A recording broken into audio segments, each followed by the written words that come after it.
১৬ বছর পর যাদের জন্য মুতার সুযোগ পাইছেন, আজকে তাদেরকেই মুইতে বঙ্গোপসাগরে ভাসায় দেয়ার স্যার, এটা কেমন কথা? অবশ্যই আপনাদের মুতের গতি আছে। সেটা আমি স্বীকার করি। এই কারণে করি, কারণ একদিন যদি কেউ প্রস্রাব না করে তার প্রস্রাবে প্রচুর গতি হয়। আর আপনারা ১৬ বছর প্রস্রাব করেন না। যদি মুতার সুযোগ পান আপনারা অবশ্যই প্রস্রাব করে বঙ্গোপসাগরকে আরব সাগরে নিয়ে ঠেকাতে পারবেন এদেরকে। এটা নিঃসন্দেহে সত্যি কথা।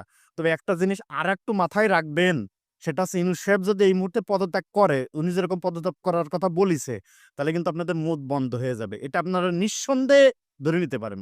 আর আপনারা যে জন্য নির্বাচন করতে চান সেটা তো জনগণ জানে। কি জন্য চান? ইউনূস সাহেব তো আপনাদের ওই চাঁদাবাজি, টেন্ডারবাজি করতে দেতে না। তো যেহেতু দেতে না, সেহেতু দেয়ার ব্যবস্থা করার জন্যই আপনাদের নির্বাচন করার খুব ইচ্ছা।